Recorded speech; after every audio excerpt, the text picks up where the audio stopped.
Hello, everyone, and welcome yet again to SheThePeople.tv's Women Writers Fest. I'm Archana Pai Kulkarni, and today I'm going to be in conversation with Rochelle Potkar, whose new collection of poems, Coins in Rivers, has just been released. Rochelle Potkar is an alumna of Iowa's International Writing Program and was a Charles Wallace Writers Fellow, University of Stirling. Her poetry book, Paper Asylum, was shortlisted for the Rabindranath Tagore Literary Prize 2020, and her poetry film, Skirt, was showcased on Shonda Rhimes' Shondaland. Welcome, Rochelle. Such a Thank you pleasure so to be much, meeting you Archana. Thank you so yet much. And again. thank you, Yes. SheTP. Thank you. Yes, yet again. Okay, yes. Congratulations first, of course, on your new book. And Thank you. I was reading the preface and where you said that not all art is within our grasp, but time is its whetstone. I'm quoting you. So from 4 degrees of separation to paper asylum to Bombay hangovers to now your latest book, Coins and Rivers, how has time shaped your understanding of art and how have you evolved as a writer? Yeah, so this is actually such a broad question, Archana, but I can trust you to come up to, excavate everything that's inside me. But to answer it concisely, I think there was a time when, poetry, there was some abstract poetry that I couldn't wrap my mind around. And there were films and novels that were not to my taste and preferences.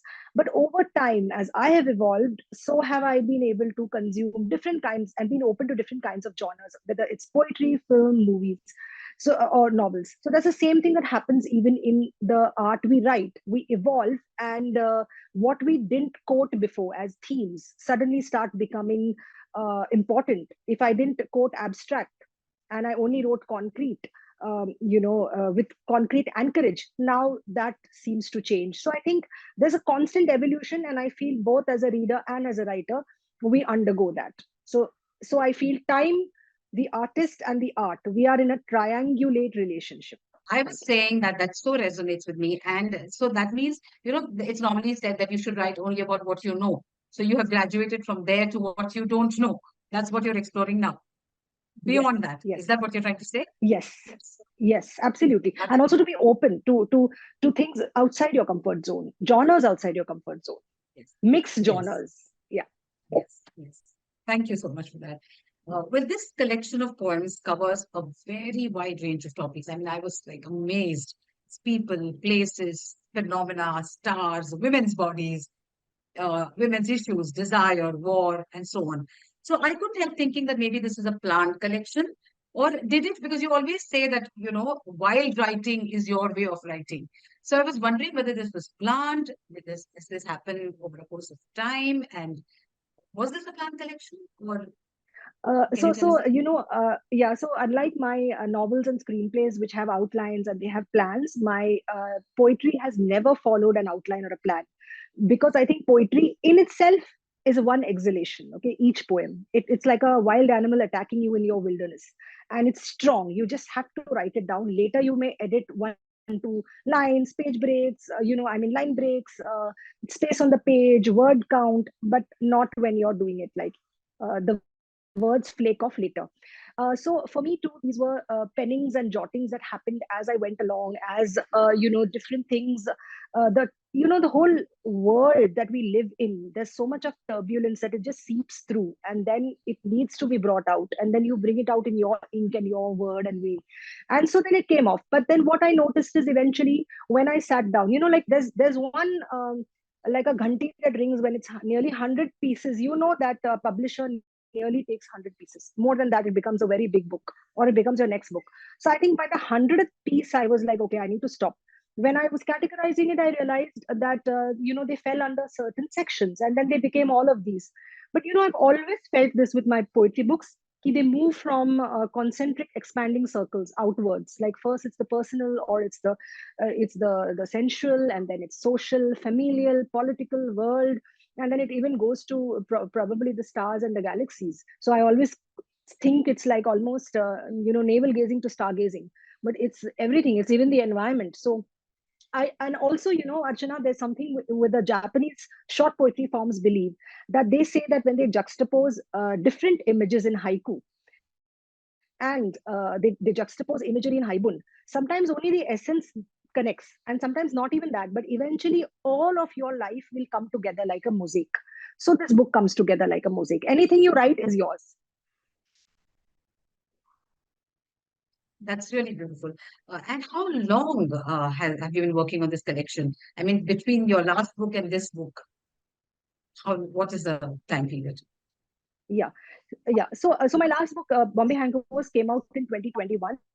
It was the pandemic was just getting over, but I have been working on these poems on and off while I was evolving as a novelist and as a screenplay writer. So while I was, exploring different themes and genres in my screenplay, which was a new kind of art form that I was learning, also the novels I was writing. So this was all simultaneous evolutions taking place, and hence the themes are also, not something that I could easily predict what I could write next, because it was informing, one form was informing the other.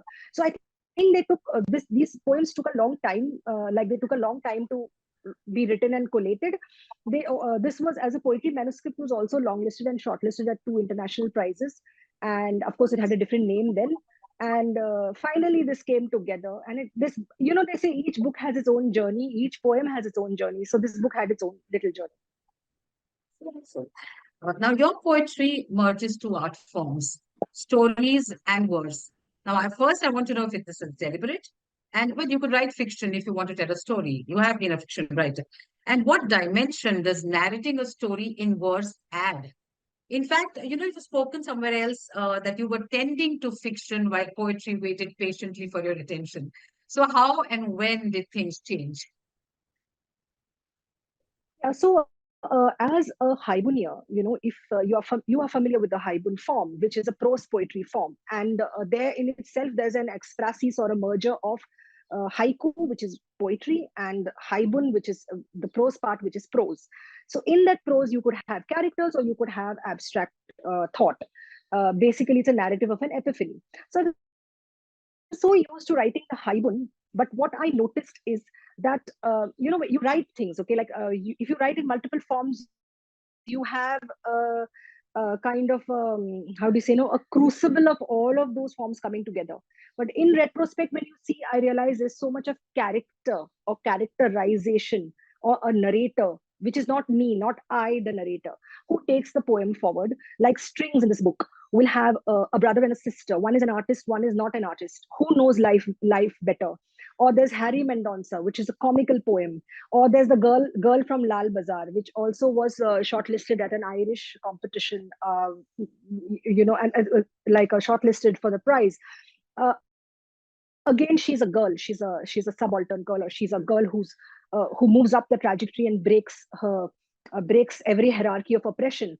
So it's lots of those poems have characters, but I think that's my natural way of writing because I'm a storyteller. So there's always one eye that is looking at Genesis and one eye that's looking at Terminus. So it's never for me just one moment captured in time. I'm very rarely looking just straight ahead. I'm always looking at where does this person come from? Where is this life going? Perhaps my frame of vision makes me that storyteller poet, or the many characters to be found in the poems. Thank you for that. And okay, then there are four visual poems in this book. There's Me Too Mhm. movement in India, Size Card, Gravity, and Parliaments of Variety. Now, you've done this differently from obviously your other poems. So, why do you feel the Yes. need to write these visual poems? And what were you trying to achieve through these visual elements? It's very interesting. I Yeah. went through that. Unfortunately, I have a Kindle version, so I couldn't really see it as, I couldn't Yeah. see it as well as I would have in the print copy. Yeah. But Yeah, tell yeah. us Or more. maybe you would get to expand it more than the print, because in the print you would have to go nearer to check. So out of the four visual poems, two of them are more like social observers, and two of them are based on women centricity. So the Parliaments of Variety is about, all the people you might find in this parliament assembly of life, each and every person, whether it's the patriot or the nationalist, whether they are divided by sexual orientation or they're divided by ideologies. So everybody that forms a parliament of life in this assembly of life assembly. So that was more like a social kind of capturing. And the visual poems on women centricity are two of them, and one is Gravity, which I show a tilted pyramid of Abraham Maslow's needs, where the man in all fields is transcending, and the woman is somewhere lower on the rungs. Because why is she lower on the rungs? Because she's dealing with primitive apes. And who are these primitive apes? They might be the beta male, and I mean the straight beta male, not the LGBTQ slang for beta male, but the hetero straight male who is already dealing with an alpha male. Now they need to deal with an alpha female. It's too much for them. So they harass the alpha female more. So you're dealing with these primitive apes all the time. So they always, the women are found lower on the hierarchy in this pyramid, tilted pyramid of mind. And you will see the lowest part has the monkeys pushing it, because there are these stumbling ABCs, but they don't understand the ABCs of life also. They're not literate enough. So we are dealing with a lot more misogyny, patriarchy than the transcending male is. He may also be dealing with it, but we are dealing more with it. And so that's the reason you have this. This is one. And the second poem, the visual poem, is on the Me Too movement, because so many things happened and so many things we felt about the Me Too movement, and the pain of survivors, uh, even its failure, because I think there will be so many feminist waves required for these things to work and really reach the end of their shows.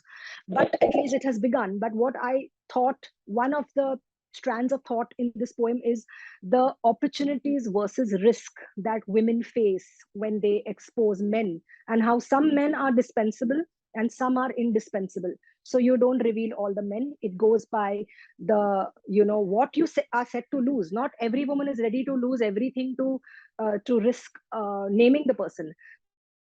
So she's always going to think of a lot of opportunity losses which will happen to her in terms of everything. So this whole conundrum I captured. It could not be captured, I think, in a poem. It would be a very long poem.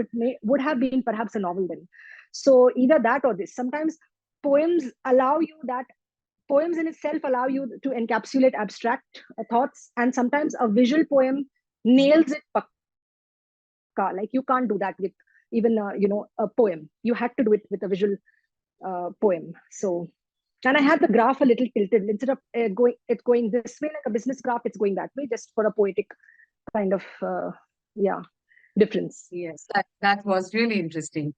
Now, your book is divided into sections, and whose title refers, the titles refer to either currency or commerce. So that was interesting. The title itself is Coins in Reverse. And then one of the Yeah. sections is First Mint, Private Wallet, Bank Notes, A Penny for a Scheme, and so on. So within the wishfulness and playfulness of the coins of wisdom here that you said are there, there is an underlying, if for want of a better word, mourning for the commerce that life has become. Correct me if I'm wrong. Why these titles? What was your thought when you gave these titles? Yeah, I like your interpretation. I wish there were a lot of coins coming my way now through poetry, but poetry can, is so away from the capitalistic world. No, actually, because the earlier book it was titled "Inglorious Coins of the Counting House," and "Inglorious Coins." By that I meant all these poems in this book were poems in itself disrupt and disturb you. That's why a poem is written. It's not only written because the poet wanted to write.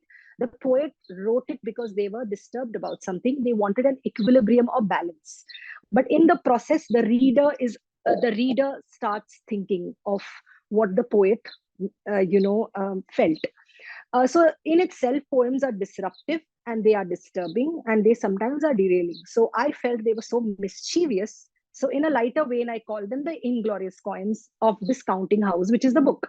But later, when I was discussing with my very intelligent editor of Hachette India, Sonali Jindal, we felt it was a very long title. It might not everyone will, relate or remember it, and the new readers especially. And so we made it a smaller title.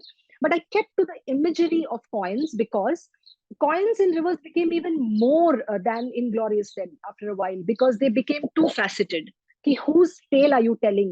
Is it the hunter's version or the hunted's version? Who and it's a coin is like a mark of civilization. You will find a lot of coins on the riverbed and in the wishing wells, because there's so much of dreams and promises that have gone into coins. And you'll find history in coins, and you will find that the river sparks civilization. So it finally all came to creation theories, mythical, and like birth giving. And somehow or the other, I kept to the imagery of coins, but even in the sections, because I didn't want to lose the section titles. That's interesting. Now, in the sections Coins in Reverse, you write about wars over sharing of water, about the erasure that the earth is witnessing, about the toys of Chitrakoot being replaced by Chinese toys, about children and women rolling biddies. Now, this is an eclectic and hard-hitting mix. So, what is the thread that binds them? These are diverse topics. So, how did you put them together? What is it that binds them? I should start by mentioning that as poets, I feel we are failed prophets, or we are ignored philosophers, because poets, we are so close to our subconscious mind that we are like the fish, or the horse, or the snake, or the spider. We can sense vibrational changes that happen in the world deeper, and we write them. That's why we write sometimes such abstract stuff that no one understands, because it's almost like writing a dream. No one understands that, right? The language of dreams. So I feel sometimes that no, I just missed your question. Your question was on why would these varied topics from Chitrakoot to, yes. No, it's So I such think an eclectic mix. So, you have put it all, yeah. yes, together. Yes. So I think for a long time, just I have noticed a downward spiral and an upward spiral, life going in both directions and both forces working, kindness versus cruelty. So you will find war somewhere, you will find peace somewhere, you will find progress somewhere, you will find decadence somewhere. So this is constantly churning. And as a poet, one of the poets in this world of so many people, I'm also looking at both the spirals, upward and the downward spirals. And when I see the downward spirals, it's so erosive, because there are systems to keep injustices and inequities in place. So you will have, the toy maker of Chitrakoot, who's making the toys, but he himself is a toy of capitalism. He can be thrown away and discarded any minute because he's poor and he's voiceless. Or whether it's the girl from Lal Bazaar, or whether it's the beady making exploitation going on of children and of women, because they ceaselessly are, like feeding the capitalistic society. So you as a poet wonder, where is this mixed economy where we could take both the good of socialism and capitalism and put them together, rather than irresponsible capitalism that doesn't even look at the environment, something like social democracy. So when you're looking at this, I think this gaze of a social observer then brings these poems out, because they are right there, like they're seeing you and you're seeing them, and they're happening every day. Yes. Now, in the section Private Wallet, the focus is almost entirely on the sufferings of women. There is also, I noticed, a streak of defiance, where you talk about the pain and the grief. Elsewhere, you've expressed regret about our slow evolution, because of which some stories never end. So, are you trying to say that women's stories never end? And if so, I mean, which such women's stories are uppermost in your mind? And also, lastly, what makes you hopeful? So, So I if at think all, if I at all. think yeah, no, I think the rampant sexual violence that is there against women is something that never ends. And it's not just the brutal sexual violence, but also day to day sexual, casual racism, casual sexism, microaggressions, misogyny, internalized patriarchy that you see every day. I mean, it's so difficult that they're very tiny, right? And then you have bigger things like pay parity, or like laws that may or may not work for women, and many other things. But day to day, a woman has to struggle through so much, because it's the patriarchy and misogyny is so internalized that it could be through one small comment, like that pulls the woman down. And it could be to anything. It could be a systemic design that is meant to not work in favor of women, whether they are young, whether they are middle aged, whether they are old. They're differently invisibilized. So this is systemic. It's happening as an invisible labyrinth. So it's an invisible kind of setup in infrastructure. You can't pinpoint, but when you see it, of course, you want to fight it. But I think this is what I see rampant, and that's why I feel the stories will never end. You'll write your poetry, you'll write your story that captures all this, you'll write your screenplay that captures, and this will just have moved one delta or one iota, and the story goes on. And it's not just the equalizing of the women, but also the LGBTQ community, animals and children who are voiceless, the poor, the marginalized. There are so many intersectional inequities that need to be looked at and brought together. Even the environment, of course, because trees can't talk. Trees can't talk. So how do we talk for them? So many things have to come into this. So I think the stories will not end. And other than that, what makes me hopeful? Wow. So, Harchana, hope is something that you fight every day for. Okay, it's an inside job. It's like happiness. It's like happiness. And the pursuit of happiness and the pursuit of hope is the same, that you fight for it every day. You don't give in to despair. You mindfully decide to choose the upward spiral, the positivity rather than the negativity. So that's how you are battling this, because it's a constant battle. The gravity is too much for despair. Yes. Rochelle, may I request you to read an excerpt from The Girl from Lal Bazaar? Sure, sure. Do you have a copy of your book there? Yes, so I'll just show you the cover before Yeah, I please take do. away. This is Please do. Poems Lovely. in I Reverse. have a And Kindle version, so I can hold it up. yes, yes. And I'll just read one stanza from The Girl from Lal Bazaar. As Chinese lanterns blow, she predicts smaller surfaces for her future without straining dregs that stir the night to cinnamon kisses, like stars smudging daylight in maps of doubt, enmity, falsehood, shade shapes of fortune, mountains of hindrance, patterns in camels, dogs, letters in heart, and a ring. She stares at the rim like the white women did after independence, holding teacup handles so their spiral bottoms, reverse imaging a white negative space in clumps of flavor, breaking potencies of freedom on a stain with satin. This is from The Girl from Lal Bazaar, and of the audacity of her dream, even if she's living at the edge of society.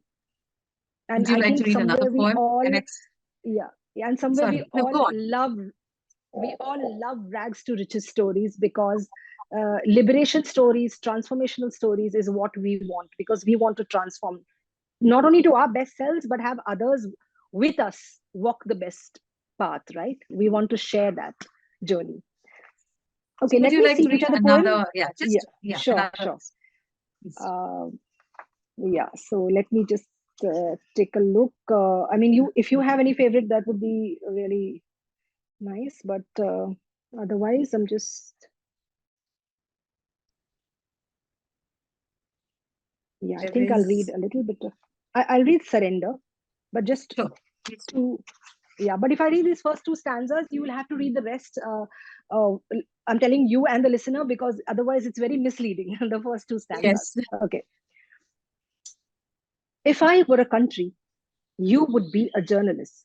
And because you are not an empty headed bloke out for a quick fix, but investigative, committed, idealist, I would have shot you down a street and left you to bleed. If I were a country and you my journalist, it would be a civil war one too many, revolutions, changes in governments. I would have jailed you and kept you on CCTV. If I were a country and you my journalist, I would have played a wait and watch game to see who wears the other, sleep deprived, akin to a Russian sleep experiment. But, but the more you stare, the more beautiful someone becomes. Remember, the more you stare, the more beautiful someone becomes. Remember, Many pass the cellars of my mind, few the cellars of my heart. I would blink first. I would blink first. I would give in from dictatorship to democracy. If I were a country and you, my journalist, I would have let you run a free press and media to change the face of an entire nation. Thank you. Lovely. Thank you so much for I that. read the whole poem only because the half of it might just be very, very different. You know. I get that. Okay, you have traversed a long path, and as someone who teaches poetry to aspirants, what would you tell them about handling rejection? Because that comes up a lot, with people. Yeah. And also, how does teaching poetry inform your own writing? Yeah, so I think the second part of the question is very easy to answer, because I think when I teach poetry, I ask people to interpret, because I believe that art is only a semicircle and the interpretation of art is the circle complete. So when I ask my participants of workshops to interpret of various age groups, okay, to interpret a poem, that's when I understand the walks of life they have come from. And rather than just teaching and learning and writing poetry, it becomes a deep life experience of sharing our journeys and episodes. So it's my poetry workshops tend to start as poetry workshops, but by the time they end, they are like we've shared our journeys and our innermost vulnerabilities, which we had problems sharing when we are looking at other vulnerable pieces and we are interpreting them. So we unlayer ourselves. So I learn a lot about interpretation in general, because besides all the soulful experiences with participants, and knowing that we are all fellow journeyers, this is a forest of bird song. What I also realize is that interpretations can be so kaleidoscopic, and that's the beauty of art, and that's what keeps me going and writing. So that's the second part of the answer. Then the first one was, you said mm, you asked me about I was asking you about how handling rejection. What would yeah, you tell handling aspirants rejections. about Okay. handling rejection? Okay, so there was a time in my life when even I got a lot of rejections, and at once I huffed up and said, "Okay, if this is an auto rejection, I'm going to have an auto acceptance. Why am I going to waste an emotion into having my heart broken or things like that?" So you move from that point of auto acceptance and not blinking an eyelid to the point of, finally, I can only speak for myself, because I wouldn't like to prescribe, because we should find our own methods and techniques. But what I did is eventually realizing, the day I realized that this road is a literary journey of writing, is a road of self realizations and discoveries. It's an inward journey. No matter how externally you move and how far you move or how high or deep you move, it's an inner journey. You're moving into yourself. At the end of it all, at the last sunrise, you would have only met yourself. You're not meeting anything else. You're not meeting fickle success and fame and money. You're meeting yourself.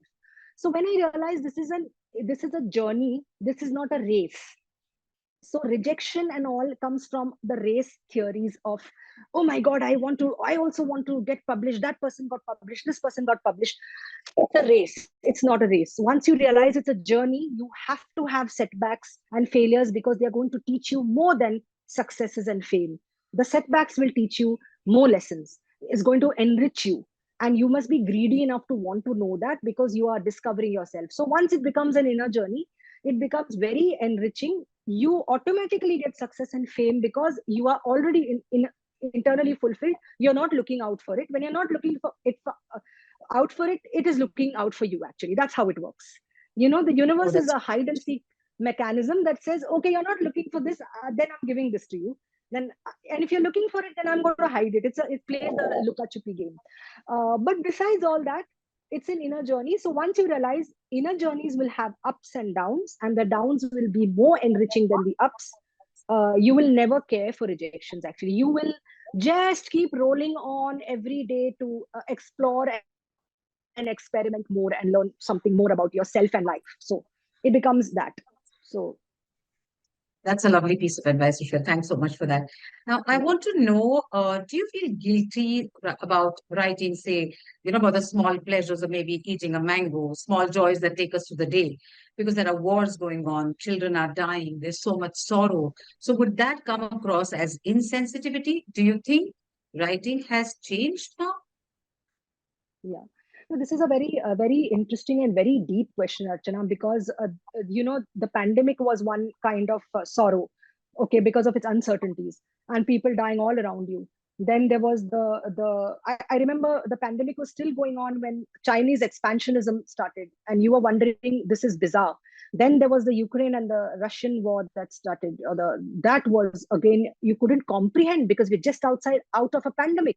And then uske baad mein you come across Gaza, the Gaza genocide, and every time I notice that before you can wrap your head around one atrocity or shock, there's another one coming. What I have realized is that my coping mechanisms as a poet, again, I can't prescribe anything, is that for me to cope, I need to keep writing and writing. I can't cope without writing, so I have to escape into a story. But what I also know is there will always be some conflict going on in the world. What you can do as a human being is do what you can do to help people. But you don't have to stop your life, because your life is also going by and time is going by. So everything is happening. Life happens simultaneously. So you might as well do what you're doing, but also ensure that you are taking other people along, helping other people in whatever way you can, and move along. But you can't stop living. So you can't stop talking of a mango that gave you joy, because you are not supposed to stop being happy or celebrate your life. You're supposed to share your resources and help others who can be helped.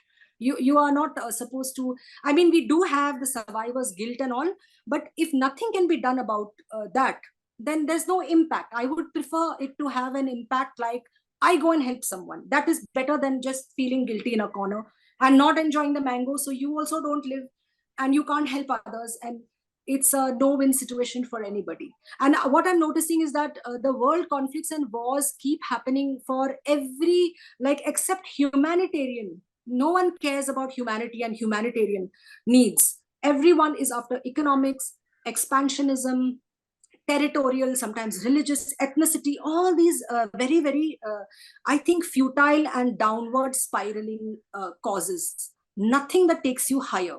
So I also wonder, the human beings that are on an upward spiral need to pull others up rather than moving down. You have to pull others up. Yeah. That's beautifully said. And we have just 1 minute to go, Rochelle. What are you working on now? So I'm working on two novels. One is called The Terracotta Goddesses, and it's about three women around the garment and fashion industry. And it's quite a Interesting. sober novel. And the other one is a satire called The DeCosta Family, and it's a madcap, Anglo-Indian and Catholic community story. Well, thank you so much, Rochelle, for your precious time and for this chat. I thoroughly enjoyed it. And let's hope we meet again. All the very best for the journey of your book. Thanks Yeah, for I time. cannot thank you enough. I cannot thank you enough for the lovely questions, Pleasure. Archana. You Pleasure. always Thank you so surprise me. much, Rochelle. And thank you Thank to you so STP. much.